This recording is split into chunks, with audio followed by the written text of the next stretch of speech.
Olá, boa noite. Sejam todos bem-vindos ao canal da Editora Ateneu. Eu sou a Viviane e estou muito feliz em tê-los aqui conosco essa noite. A Ateneu, ela está há mais de 90 anos no mercado editorial, disseminando conhecimento e gerando o melhor conteúdo da saúde. Hoje nós temos aqui conosco o professor Vitor Grabois. Seja bem-vindo, professor. Obrigada por estar aqui com a gente. E a nossa moderadora será a Priscila. Tudo bom com você, Pri? Seja bem-vinda. Boa noite. Obrigada. Pessoal, eu gostaria muito de parabenizar, tá, a Universidade Federal de Minas Gerais por essa maratona de live, através da doutora Andresa.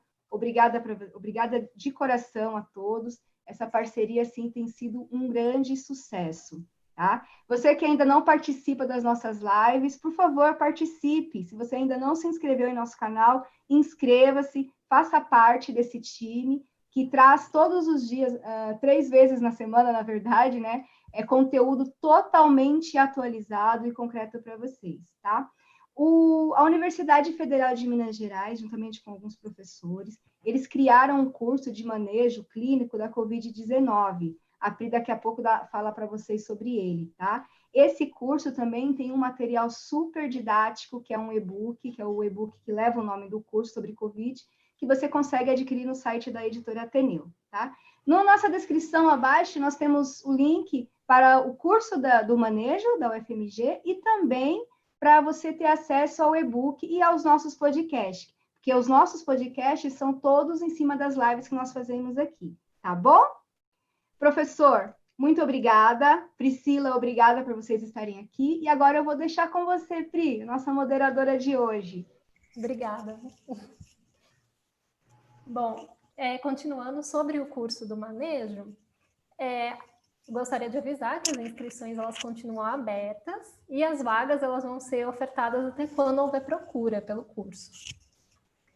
Ele é ofertado para a maioria dos profissionais de saúde, de serviços públicos e alunos de universidades públicas também. Agora eu vou dar boa noite para o professor Vitor. Tudo bom? Tudo bem, querida.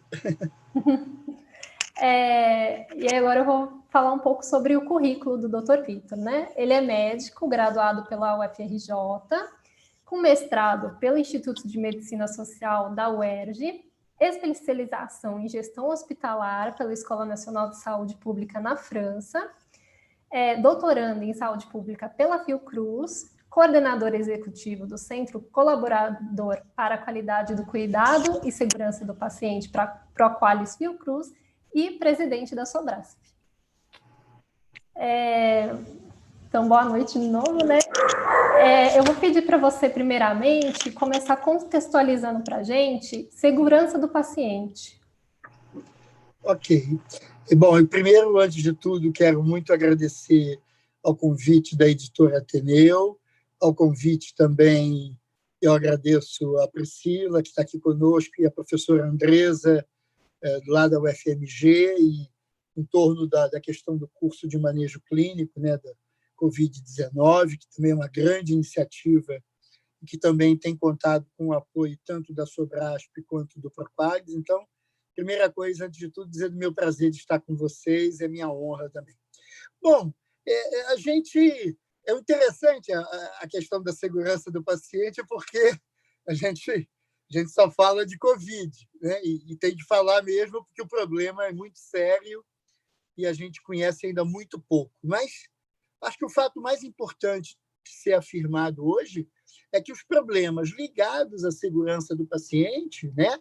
Enfim, isto é, a capacidade nossa de reduzir os riscos e os danos associados ao cuidado, ele se mantém, né? Quer dizer, se a gente quiser elencar os principais problemas da segurança do paciente, questão dos erros de medicação, as infecções associadas ao cuidado, a cirurgia segura, as lesões por pressão, a prevenção de quedas, questão dos erros diagnósticos, né, como os grandes problemas da segurança, eles se mantêm, né, porque eles já existiam, e agora, e é isso que a gente vai conversar também, num ambiente de muita pressão, de muita demanda, de muita sobrecarga, na verdade, é preciso pensar que novas estratégias ou como que a gente pode trabalhar para que o cuidado aos pacientes também com Covid não signifique aumentar o risco e aumentar os danos para os pacientes, né? Sempre o dano, sempre não intencionais, é verdade, mas é fato que o cuidado produz dano. Então, acho que a gente vive um momento muito especial, mas muito tenso, né? Muito pressionado em relação à segurança do paciente. Então, você pode contar para a gente um pouco sobre os desafios que a gente já tinha pré-pandemia na segurança do paciente? Podemos. Acho que essa pergunta é muito boa e eu te agradeço, Priscila. Na verdade, se a gente olhar para os desafios, quais são esses grandes obstáculos que nós, profissionais de saúde, gestores, e também os pacientes também, né? Os pacientes e familiares também são parte disso, eu acho que tem alguns pontos importantes. O primeiro que eu queria chamar a atenção, e ele, na Covid, ganha, inclusive, um outro tom e uma outra dimensão, que são os problemas relacionados à comunicação e à questão do trabalho em equipe, né? Aí, comunicação, entendendo tudo, as informações na passagem de plantão, a qualidade das informações no prontuário, né? Como é que a equipe consegue falar da sobrecarga de trabalho, consegue falar das suas preocupações em relação à segurança do paciente, né? Vocês conhecem as pesquisas que mostram que até 75%, e algumas pesquisas mostram que até 75% dos eventos adversos, por exemplo, relacionados à infecção, apresentam como causa raiz os problemas da comunicação e do trabalho em equipe. Eu também queria chamar a atenção para mais duas outras questões que eu acho que são importantes. Que é um conceito da segurança psicológica, que é o fato de que os profissionais de saúde possam sentir que podem falar daquilo que não sabem, podem falar dos seus erros, podem falar das suas preocupações em relação à segurança do paciente, sem o medo de serem punidos, sem o medo de serem chamados à atenção. E uma outra coisa que é importante, a gente já começou falando disso, é que, mais do que nunca, né, as questões ligadas à adesão aos protocolos elas ganham mais significância. E eu vou falar especificamente de uma que eu acho que eu diria que é a mãe de todas, que é a questão da higienização das mãos, né? Quer dizer, hoje, para a segurança do paciente, hoje, a gente já sabe o que fazer, né? Você já sabe, em relação à higienização das mãos, quais são os 5 momentos, qual é a técnica, mas as grandes questões são, mas por que é difícil essa adesão? Por que em algumas categorias profissionais a adesão é menor ainda, né? Então, na verdade, eu diria que a gente tem muitos desafios, mas eu quero chamar a atenção para a comunicação e o trabalho em equipe, a questão da segurança psicológica e o fato de que, mais do que aquilo que é o saber o que tem que se fazer, a gente pensar como é que a gente, de fato, engaja os profissionais em relação às práticas de segurança do paciente. E qual que foi o impacto da Covid, que a Covid teve nas ações que estão em andamento e quais são as novas ações que estão sendo propostas para a segurança do paciente? Eu penso, Priscila, e todos aí que nos assistem, que tem algumas características, eu gostaria de falar um pouquinho disso, quer dizer, acho que tem características da Covid que de alguma maneira são, eu diria, infelizmente, são inovadoras, quer dizer, nos trazem desafios muito grandes. Primeiro, uma doença de elevada transmissibilidade por via respiratória e por contato, significa dizer que, e aí todo esse debate, que a gente não vai entrar aqui hoje, mas qual é o peso do assintomático, qual é o peso do pré-sintomático, tudo isso, mas o que faz com que o problema da proteção dos profissionais de saúde e o problema da higienização das mãos, da limpeza e desinfecção dos ambientes e dos equipamentos médicos hospitalares tenha ganho uma dimensão que é muito maior. Uma outra coisa que eu queria chamar a atenção também é que, dada toda essa importância da paramentação e da desparamentação, não só para a proteção dos profissionais, mas para evitar uma transmissão da Covid-19 no serviço de saúde, e em particular nos hospitais, os profissionais têm trabalhado horas a fio sem ir ao banheiro, sem parar para comer, muitas vezes, sem parar para... Quer dizer, por quê? Você não vai para... Precisa ir no banheiro, desparamenta, volta. Enfim, isso não é do ponto de vista do mundo do trabalho, do mundo real. O que mais que eu acho que é importante? Nós estamos tendo vários colegas que adoecem e que são afastados e que são substituídos, às vezes, por outros colegas igualmente valorosos, mas que, às vezes, não têm a mesma experiência. Então, o que acontece, e isso tem tudo a ver com a discussão da segurança do paciente, mais uma vez, não é saber apenas que o paciente precisa ser entubado, que o paciente precisa ser colocado em posição prona, uma série de questões, mas como fazer, né? Quer dizer, para que o ato de intubação não se transforme num evento adverso, né? Que o ato de colocar numa posição prona não se transforme num evento adverso. Então, tudo isso que o ato de colher um exame que pode provocar geração de aerossóis não seja o momento de transmissão da doença. Então, de fato, a questão da Covid tem trazido, tem ampliado os desafios que a gente já tinha, mas tem colocado questões em relação aos processos de trabalho, em relação a essa capacidade dos profissionais se comunicarem, a nossa capacidade ao fenômeno de conseguir capacitar, às vezes, pessoas que são mais jovens no sentido não da idade, mas no grau de experiência. Então, ao mesmo tempo, muita demanda, muito paciente grave, muito paciente demandando uma série de procedimentos, e procedimentos esses que são procedimentos que já trazem embutidos riscos, mas que, se eles são feitos sem a devida atenção, sem a devida experiência, sem a devida participação multiprofissional, a probabilidade deles causarem danos e causarem danos graves, ela aumenta muito. Então, o cuidado de pacientes com Covid, ou o cuidado de pacientes no contexto da Covid, ele ganhou uma complexidade muito, muito importante, né?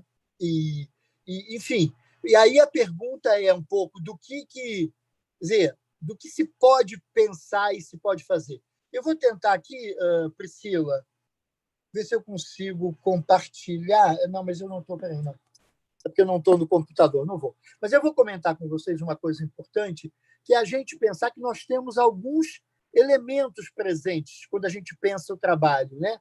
A própria organização, que é a capacidade de fornecer os equipamentos de proteção individual, substituir os profissionais que adoecem, capacitar os profissionais, né? A questão da gente olhar para as tarefas, os procedimentos, né?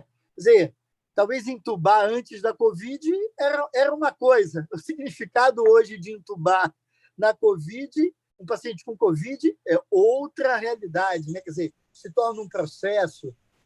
A questão das tecnologias todas, enfim, a questão da paramentação, a questão da desparamentação. Então, na verdade, eu acho que a gente está precisando muito olhar, primeiro, para os fatores humanos, quer dizer, reconhecer que nunca o estresse, o cansaço, a sobrecarga de trabalho, a fome, nunca foram coisas que mereceram tanta atenção, de que melhorar a capacidade da equipe se comunicar também é um outro ponto que a gente tem que prestar atenção. E uma coisa que eu queria chamar a atenção de todos é que nós vamos lidar com pacientes idosos, nós vamos lidar com pacientes com comorbidades, nós vamos lidar com pacientes que têm um quadro mais grave, mas a gente tem que prestar muita atenção de que nada disso deve banalizar, deve justificar, deve tornar natural a ocorrência de eventos adversos. Significa, dizendo de forma muito clara, Como é que isso a gente pode conversar daqui a pouco? Como é que a equipe mantém o foco em não trocar procedimentos, né? Não identificar adequadamente o paciente? Como é que a gente discute a questão da redução dos erros de medicação? Como é que a gente se prepara, porque isso demanda hoje uma preparação para intubar um paciente, isso tem que ser feito rapidamente e, portanto, a equipe tem que conversar sobre intubação, não é naquele 1 minuto antes de decidir que vai intubar, isso tem que estar com uma outra abordagem, com outro tipo de combinação de preparação. Então, na verdade, a gente tem que focar muito em não banalizar a ocorrência de eventos adversos, reconhecer essas dificuldades do trabalho em equipe da comunicação e olhar muito de perto para os fatores humanos. Eu quero incluir também nesses fatores humanos a própria tristeza, a própria perplexidade, que é ver, às vezes, pacientes jovens morrerem, verem pessoas que não precisam ser jovens, mas que teriam uma expectativa de vida longa, morrerem em função de uma pandemia. Então, esses são grandes pontos, eu acho que a gente pode agora, na sequência, conversar um pouco sobre essas estratégias, ou as melhores estratégias. Você acredita que esses pontos que você acabou de colocar para a gente, eles Sim. são aqueles que precisam de mais foco diante da Olha, pandemia? Eu acredito, vamos pegar exemplos muito práticos. A gente sempre recomendou, Priscila, e todos que nos assistem, por exemplo, a realização dos chamados briefings antes do início de um plantão ou antes da realização de um procedimento. O que é o briefing? O briefing não é uma reunião administrativa, o briefing não é uma reunião para discutir o caso clínico, o briefing é muito mais essa identificação frente ao plantão de quais são os pacientes mais graves, quais são os riscos mais importantes, ou frente ao procedimento, quais são os riscos, quais são os recursos necessários, o que a gente precisa prestar atenção. Então, agora, na intubação, enfim, antes de tudo, como fazer de uma forma em que as pessoas estejam realmente protegidas da geração de aerossóis, que as pessoas que vão intubar, de fato, tenham capacidade para isso, né? E aí tem hospitais, tem instituições que estão fazendo equipes de intubação, tem outros que estão, enfim, tentando fazer com que pessoas realmente experientes, chamando anestesista, enfim. Então, o briefing tem um pouco essa finalidade de tentar trabalhar quais são as preocupações, quais são os recursos que a gente precisa, o que, de fato, precisa se prestar atenção. Então, isso agora, eu acho, Priscila, a questão do briefing ganhou uma importância muito grande. O segundo ponto que eu queria chamar a atenção é a gente precisa pensar que o estresse é um problema que pode afetar o desempenho. Então, é preciso tentar criar uma pausa, é preciso tentar conversar no grupo, colocar uma questão, enfim, de alguma maneira, pedir que as pessoas respirem, que contem até 10, porque, na verdade, é sabido que o estresse muito importante, ele é capaz de a gente perder o foco, né? Perder o foco no paciente, perder o foco no procedimento e, com isso, cometer mais erros. Acho que uma outra coisa importante é também que a gente perceba que nós vamos ter profissionais mais experientes e profissionais menos experientes. E com esses profissionais menos experientes, a questão da empatia é importante, tentar se antecipar, tentar falar das dúvidas, enfim, tentar fazer um processo de inclusão através da empatia, através de uma oferta de conhecimento, enfim, esses são alguns pontos. Nunca a questão dos checklists também foi tão importante, porque a gente não vai lembrar de tudo, então é preciso ter os checklists ali à mão, os chamados ajuda de memória, de memória, enfim, acho que tem uma série de pontos que as equipes têm que começar a construir um pouco forma de comportamento. Essa questão que eu falei da segurança psicológica, quer dizer, as pessoas, a gente tentar diminuir os gradientes de autoridade, né? Aquela coisa, muitas vezes, o superdoutor, aí o técnico de enfermagem, mas E é por isso que não é o nosso assunto hoje específico, no checklist da cirurgia segura, as pessoas se apresentam pelo nome. Por que a apresentação pelo nome? Porque é já sabido, tem evidências científicas, que isso diminui esse gradiente de autoridade. E as pessoas têm que ter muita liberdade, as pessoas estão com medo. Vamos falar não só do profissional de saúde em si, mas do trabalhador da saúde. A gente tem que incluir o trabalhador da limpeza, que o trabalhador da limpeza tem menos informação, ele tem menos conhecimento, ele também está ali tão sujeito a se contaminar, ele tem medo de perguntar, né? E aí, como é que a gente inclui o pessoal da limpeza nisso? Como é que a gente tem que capacitá-los, mas não só capacitar, mas incluí-los no processo de cuidado? Eu acho que eu vi que a gente começou a ter algumas perguntas aí, né, Priscila? Sim. Você prefere que eu continue as perguntas ou que eu já... Podemos agora começar a mesclar um pouco com perguntas da nossa audiência, né? Tá bom. A Cláudia, da UFC, okay. Ela perguntou a cultura de segurança do paciente na pandemia. Ela quer saber o que mudou. Olha, eu acho que com a pandemia, essa é uma boa pergunta, né? Na verdade, quando a gente está falando de cultura de segurança, a gente está falando do compromisso de cada um, a gente está falando do compromisso da liderança, a gente está falando com a nossa capacidade de perceber que existe mais claramente o risco, né? O risco está ali. Da cultura de segurança também faz parte essa questão da possibilidade de ter o suporte da liderança, de poder se falar as coisas. Então, eu acho que o que mudou muito é que, ou pelo menos deveria mudar, vamos chamar assim, é uma valorização, primeiro, cada vez maior desse ambiente onde as pessoas possam falar das suas dúvidas, possam falar das suas preocupações, aonde haja, de fato, seja um ambiente aonde a liderança também mais ouve do que fala, né? A liderança ela quer conhecer, ela pergunta, né? Ela não responde, depois pergunta, ela tem que perguntar, saber o que está incomodando, saber das dificuldades das pessoas.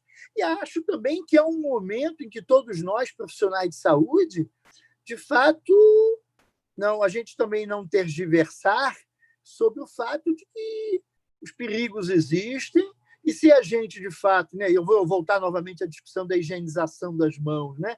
Quer dizer, a questão dos adornos, a questão de higienizar as mãos de forma adequada, né? Perceber que o processo de paramentação e desparamentação ele não é só vestir, colocar uma EPI ou tirar uma EPI, mas ele é um processo que precisa ser seguro. Agora, essas questões, para concluir a resposta, elas também não são de natureza individual. A gente tem que, inclusive, pensar de que como é que a gente cria condição de que haja observação do processo de paramentação para que as pessoas possam ser ajudadas. Porque, fatalmente, às vezes você está mais desatento, alguém te interrompeu. Então, esses processos, inclusive, precisam ser observados e a gente precisa entender que aquelas questões que a gente vinha falando de interrupção dos profissionais, essa coisa também que às vezes se valoriza, fulano é multitarefa, tem trabalhos científicos muito interessantes mostrando que quando as pessoas estão fazendo várias coisas ao mesmo tempo, atendendo, respondendo telefone, fazendo pedido de remédios e tudo mais, o número de erros de medicação, por exemplo, aumenta muito.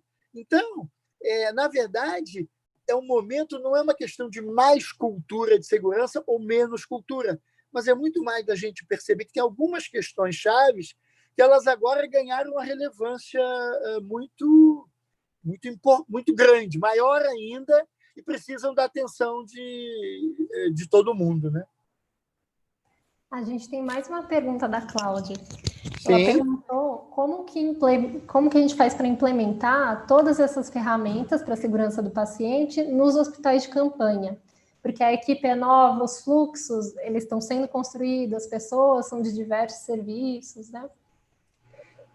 Cláudia, eu agradeço muito aí as suas perguntas. Veja, bom, os hospitais de campanha são um desafio à parte, né?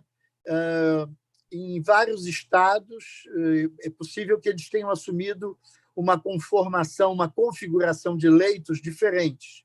Em alguns estados, os hospitais de campanha são leitos mais não para pacientes críticos ou semicríticos.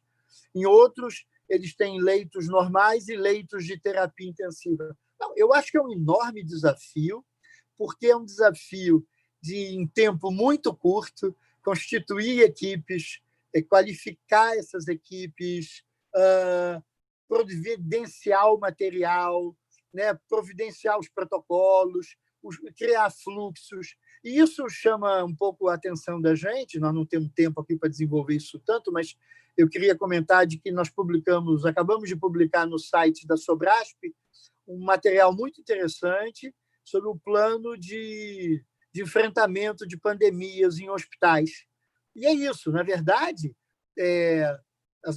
qualquer hospital existente ou a ser criado, ele rapidamente tem que ter um plano de enfrentamento, e que passa por isso, né? Quais são as áreas onde a gente vai começar, e se a gente tiver que ampliar. Quer dizer, você não vai criar alguma coisa de 500 leitos tudo ao mesmo tempo. Então, eu preciso criar com um número X de leitos, implementar as coisas, ver o que está dando errado, ver o que está dando certo, né? Porque, no fundo, e a Covid está mostrando isso de maneira muito dolorosa, mas muito enfática, de que é isso. Segurança do paciente não é só o protocolo. Segurança do paciente é ter os materiais, ter os equipamentos, mas ter os equipamentos calibrados, ter os profissionais, mas não só ter os profissionais, é ter os profissionais com a formação necessária e com a habilidade para conduzir os processos, processo mesmo de como é que entuba, né? Como é que faz isso, como é que faz aquilo, né? Então, na verdade, não tem uma fórmula mágica, mas, de certo, vai ficar um dos aprendizados que vai ficar é que a gente não pode pensar em se preparar para um desastre, para uma catástrofe, para uma pandemia, quando ela acontece. A gente tem que ter um número certo de coisas pensadas, de um plano pensado, que, quando ocorre, você já tem uma linha de enfrentamento. Você sabe, eu vou começar com esse espaço aqui, eu tenho esses materiais, e se eu precisar aumentar, passar para um segundo momento, né? Eu vou contar com isso, eu vou licitar dessa forma, eu vou mobilizar esses profissionais. Então, no fundo, eu acho que uma das coisas que eu acho que a Covid está mostrando para nós é que é possível e é necessário que a gente se prepare como instituições, como organizações de saúde, que a gente se prepare com antecedência para enfrentar esse tipo de coisa. E a gente, aqui no Brasil, de uma forma ou de outra, a coisa começou lá na China, depois a Europa, depois... Então, a gente teve um certo tempo. Algumas instituições, alguns estados, como se diz, fizeram o dever de casa melhor, outros menos, enfim, aí isso explica um pouco também o volume de casos e de óbitos que a gente, infelizmente, está tendo. Então, vamos continuar com as nossas perguntas, porque não apareceu mais nenhuma pergunta. Ok, tá bem. A gente tem visto que os profissionais andam trabalhando muito, né, para além do costume habitual, né? Aí, como que a gente faz para evitar os erros na medicação, tendo em vista que esses profissionais eles estão cada vez mais estressados, né? Eu acho que a gente, enfim, vai precisar... Veja você, tem questões que são extremamente importantes, que já eram importantes previamente, mas, como diz você, num ambiente de estresse, de velocidade, às vezes de mudanças de equipe muito súbitas, né?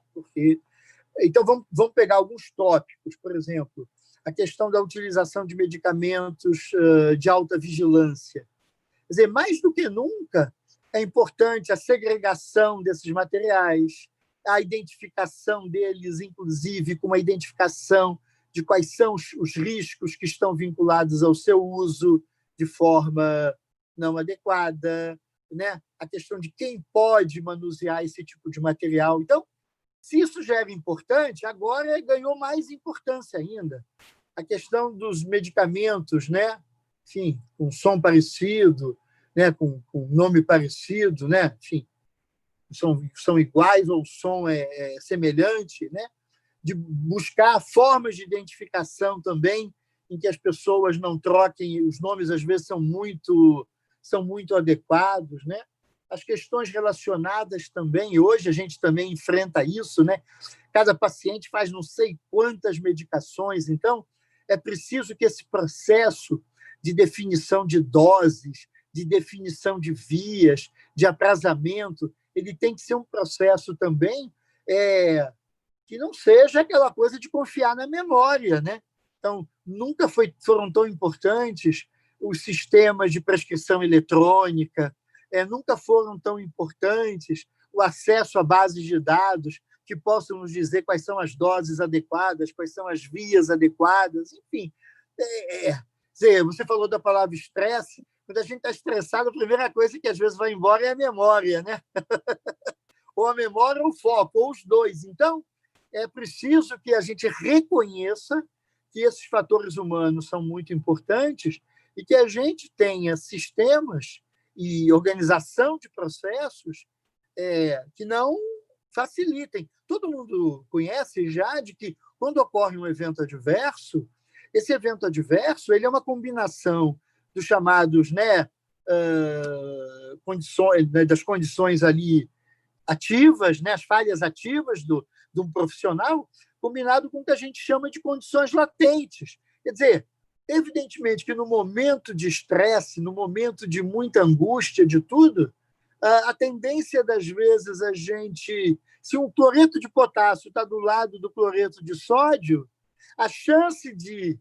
Se eu estou estressado, se eu estou desatento...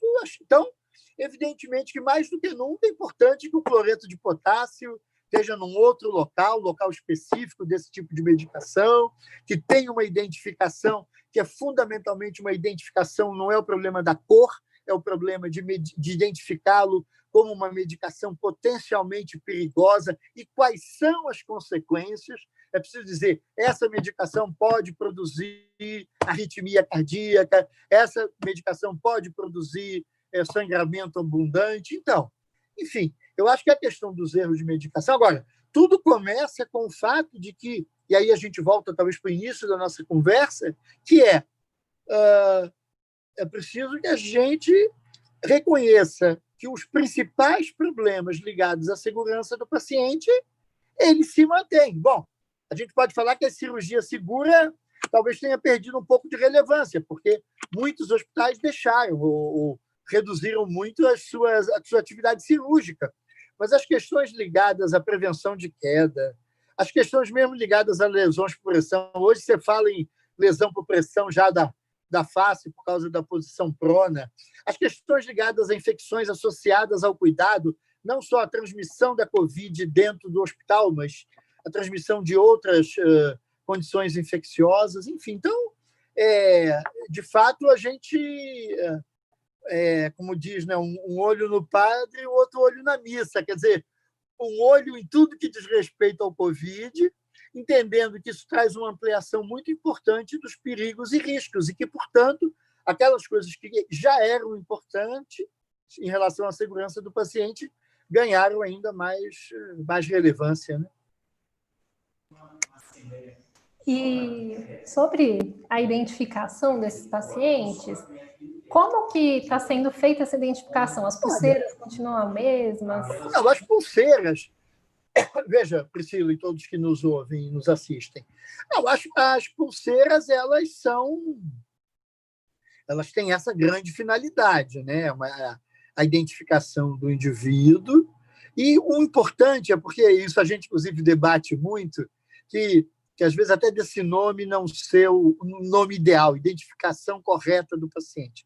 Na verdade, identificação correta do paciente, mas o que a gente tem que afirmar, e mais do que nunca, e num ambiente, como a gente está descrevendo, né, de muita movimentação, de muita dinâmica, de muita gravidade, principalmente em hospitais, em UTI, semi-intensiva, mesmo enfermaria, quarto, o fato de que a cada procedimento que a gente vai fazer, dar uma dieta, colher uma amostra, realizar um exame, oferecer uma medicação, instalar uma medicação, uma hidratação venosa, o que for, tudo isso demanda a identificação do paciente, né? Então, né, não vamos só contabilizar quantos pacientes têm pulseira. Isso é bom, isso é fundamental. Mas o que nós temos que contabilizar e construir indicadores para isso em todas as oportunidades que eu devia consultar a pulseira, a identificação, se eu fiz isso ou não. Isso é como a higienização das mãos.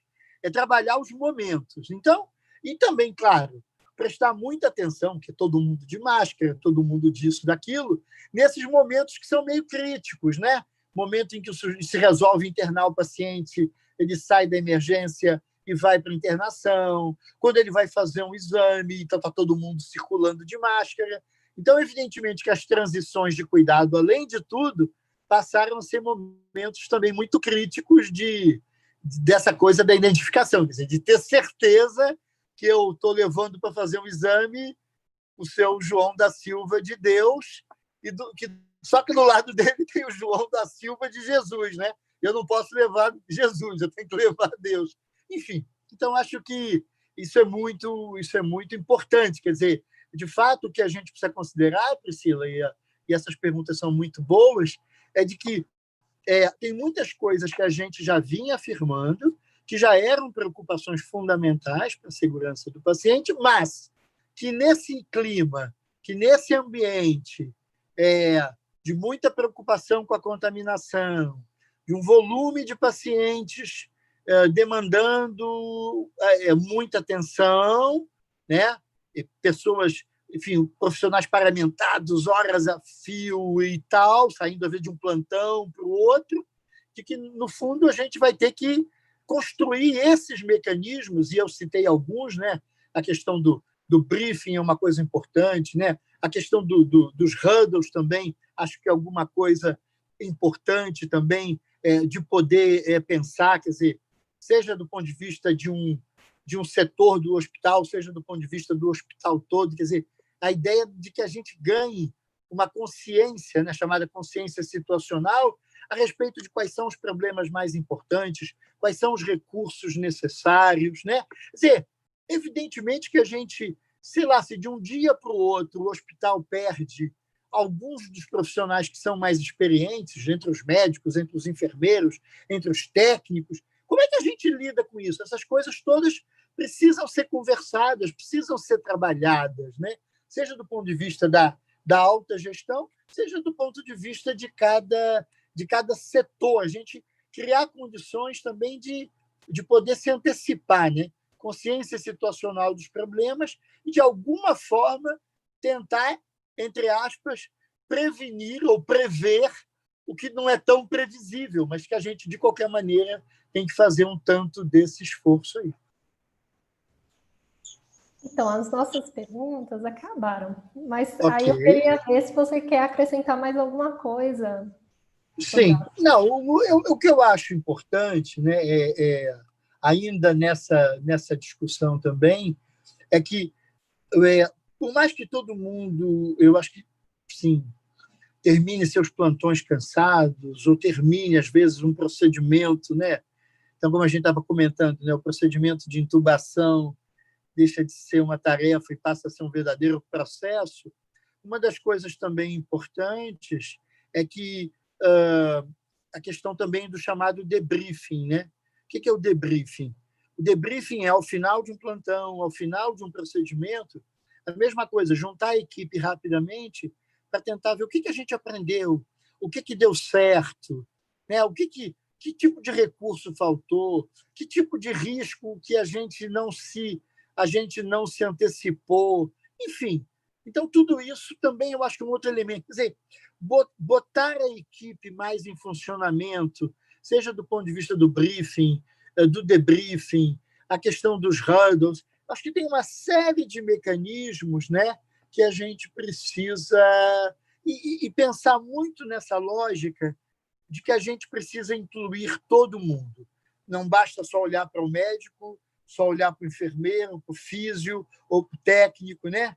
Aí, o pessoal de laboratório, todo o pessoal de farmácia, todo o pessoal que é também de uma área, enfim, que é menos, entre aspas, gabaritada, mas que é absolutamente gabaritada no sentido da complexidade do conhecimento, bem entendido, mas uma área de uma importância enorme, todo o pessoal de limpeza e desinfecção. Quer dizer, não basta higienizar as mãos adequadas, se as superfícies, se os ambientes, se os estetoscópios, se os equipamentos eles não estão adequadamente limpos e desinfectados, enfim, a higienização das mãos, né, ela esbarra em ambientes contaminados. Então, a gente precisa incluir todo mundo, né? Acho que temos aí mais perguntas. Temos. E é da Ana Alessandra Matos, e ela perguntou: será que num futuro próximo será pensado em mapeamento de risco nos ambientes aeroportuários e barreiras serão estabelecidas para evitar novas pandemias? Eu vou responder a pergunta da Ana, mas o meu amigo e companheiro da diretoria da Sobrasp, que também é da Sociedade Brasileira de Anestesia, também fez aqui um comentário que eu quero responder. Ele diz agora: quando se fala em retomada das eletivas, focar na cirurgia segura. Não, o Diego está completamente correto. É porque, de fato, a gente ficou esses meses agora, muitos hospitais eles reduziram muito, né, a sua atividade cirúrgica, mas agora, evidentemente que toda a discussão do checklist, toda a discussão de paramentação, né, enfim, de desparamentação, tudo isso vai ganhar um nível de relevância e de atenção enorme, até porque, como toda essa polêmica, enfim, não é só o paciente que enfim, que tem um exame positivo de Covid, né? Então, vai se lidar com muito paciente assintomático que depois você vai descobrir. Então, nós vamos ter que ter precauções aí chamadas mesmo universais em relação a muitos pacientes, também do ponto de vista da atividade cirúrgica. Mas, para responder a Ana Luísa em relação a será que no futuro próximo será pensado em mapeamento de risco nos ambientes aeroportuários e barreiras serão estabelecidas para evitar novas pandemias? Olha, o que eu acredito, quer dizer, eu penso é que, na verdade, a gente ainda não tem muita noção exata do que vai ser esse novo normal, né?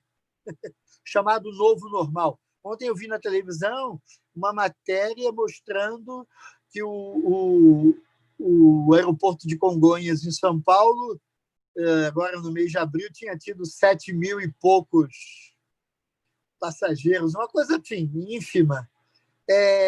Evidentemente que é isso. Eu acho que a gente ainda, para saber exatamente o tipo de barreira, o tipo de medida sanitária que efetivamente vão ser tomadas, a gente vai ter que ter um grau de certeza ou um grau de evidência científica maior do que a gente tem hoje. Por exemplo, qual é, de fato, a importância do paciente que tem a Covid e é assintomático mesmo. Ele tem doença, mas ele não tem nenhum sintoma, nem no início, nem no meio, nem no fim. Qual é a diferença disso para o paciente que é assintomático um período, mas, na verdade, esse assintomático ele é um pré-sintomático. Então, ele, por enquanto, ele não tem sintomas, mas daqui a alguns dias ele vai ter. Qual é o peso disso? Qual é a diferença? Então, eu penso que a gente vai ter que ter mais clareza. Outra questão, aerossóis tem a ver apenas com procedimentos ou a fala, né? A comunicação entre duas pessoas. A gente nunca mais vai poder se aproximar das pessoas. Enfim, eu não sei. Na verdade, tudo isso para dizer que eu não tenho uma resposta pronta a essa pergunta da da Ana. Mas é uma pergunta muito boa, mas ela é uma pergunta, na verdade, que ela vai ter respostas por aproximações sucessivas. Ou seja, quanto mais a gente for conhecendo como é que é mesmo essa transmissão, qual é o papel da fala, qual é o papel da tosse, qual é o peso do assintomático, do pré-sintomático, do oligossintomático. A gente sabe que o paciente de UTI, bom, ele é um transmissor mais potente por conta da carga viral. Mas isso posto, pacientes de CTI não circulam, né? Então, o problema é que, quando a gente vai falar de portos, aeroportos, vai falar de congressos, vai falar de cinema, vai falar de sala de aula, hoje, quem é que em sã consciência pode dizer, não, tantos alunos por sala, a distância, tudo isso aí estão sendo aproximados. E nós vamos ver agora. Aliás, daqui a 15 dias, se a gente se encontrar outra vez, nós vamos ver também, uns 15, 20 dias, qual vai ser o efeito dessas medidas de flexibilização, porque é isso, tudo, é quase que aquele processo de tentativa e erro, né?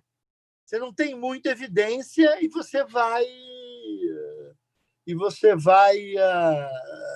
enfim, e você vai tentando saber de fato o que dá certo ou não. Mas, evidentemente, que eu penso que congressos cheios, salas de cinema cheias, restaurantes lotados, eu acho que essa é uma imagem que eu acho que o novo normal vai ser muito diferente mesmo, porque até que a gente tem, inclusive, noção, para encerrar esse tópico, inclusive do grau de imunidade, que é alguma coisa que também você não tem uma certeza absoluta. Quer dizer, bastou ter Covid-19 e a pessoa está imune para o resto da vida?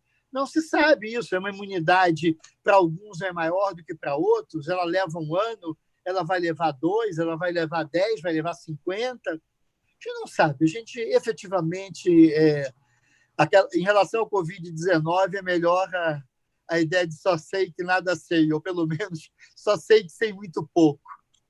Até porque cada país está fazendo de uma maneira, né? E além do mais,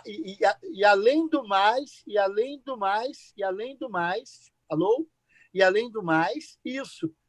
A pandemia no Brasil é uma, na América Latina, fora o Brasil, é outra, na China foi uma, na Itália foi. Quer dizer, é isso. Nós estamos tendo um processo de pico que não chega nunca, o troço não cai. Enfim, características do Brasil de muita população, interiorização. Olha, então é isso também. Eu acho que a gente precisa reconhecer que agora é o momento das perguntas ainda. E como é que a gente responde? Mas a gente ainda precisa fazer outras perguntas ainda para ter as melhores respostas. A Cláudia está parabenizando pelo tema e agradecendo. Muito obrigado. Então, se você tiver mais alguma coisa para dizer... Não, eu na verdade, quero muito agradecer essa oportunidade. Enfim, dizer que é muito bom estar com vocês aí da UFMG, é muito bom estar com o pessoal da Ateneu. Espero também que tenha sido útil. Eu quero recomendar a todos que visitem o site da Sobrasp, que é o www.sobrasp.org.br. Além de que visitem o nosso site, se tornem sócios da Sobrasp também, porque tem uma série de coisas boas para quem é sócio, mas, mais do que isso, fortalecer a nossa sociedade. E também convidar vocês para conhecer também, para quem já não conhece, o site do Propolis, que é o propolis.net, que a gente também tem uma página só dedicada à Covid-19, além de tudo que a gente já tem sobre segurança do paciente. E é isso, dizer do meu prazer, do meu contentamento, enfim, é isso. Essa ideia, eu espero que, do fundo do coração, tenha sido útil e agradável para todos que nos assistiram. Foi muito bom. Eu mesma gostei bastante de participar. E agradeço também por você ter tirado um tempo, né? Não, para mim é um prazer. Estamos juntos aí em prol do respeito ao conhecimento científico, né? Com certeza. E estamos junto com todos os profissionais de saúde e também deixar claro toda a minha solidariedade, meu sentimento a todas as famílias, né, que quase 40 mil famílias que perderam entes queridos, né? Isso é muito triste, infelizmente também não tem volta, mas enfim, a gente está na luta para reduzir isso ao máximo também, né? Para que isso não chegue mais longe do que já chegou, né? Porque não é possível, tá bem? A Ana também agradeceu as Tá colocações. bom, ok. Eu não sei se Obrigado. se a Vivi Só vai... elogios aqui, viu? Tá bom, Muito tá bem. elogio, muito comentário. Parabéns, doutor. Parabéns, doutor. Eu coloquei na descrição aqui no nosso chat o site, tá? Da Sobrasp. Tá ótimo, tá bem. Tá? Eu já indiquei aqui o site de vocês. E eu recomendo, sim, que vocês entrem lá, porque eu já entrei, eu já olhei aquele site hoje de ponta a ponta, e é muito bom, tem muita informação ali. Que bom. Parabéns, Tá bom. viu, Victor? Tem muita informação ali, muito boa. Não, com certeza. Eu agradeço, enfim, agradeço também a você, Viviane, prazer em conhecê-la também, que você também, além de tudo, é muito simpática, e assim como a Priscila também. E é isso, estamos juntos e eu estou à disposição para outras conversas e outros formatos também, enfim, como vocês acharem melhor. Tá bom? Com certeza, você pode anotar na agenda que logo vamos entrar em contato aí com o senhor para a gente fazer uma outra live aqui, porque, nossa, adorei, parabéns, muito obrigada de coração. Tá bom. Então tá. Grande Estamos beijo para encerrando? vocês. Muito obrigado, vocês também. Obrigada. Boa noite a todos os participantes do canal e até amanhã. Amanhã nós teremos uma outra live e nós vamos abordar amanhã o tema assistência ventilatória invasiva e não invasiva com o Dr. Alisson. Então, esperamos todos aqui no canal. Grande beijo. Beijo. Abraço a todos. Tchau, tchau. Tchau, tchau.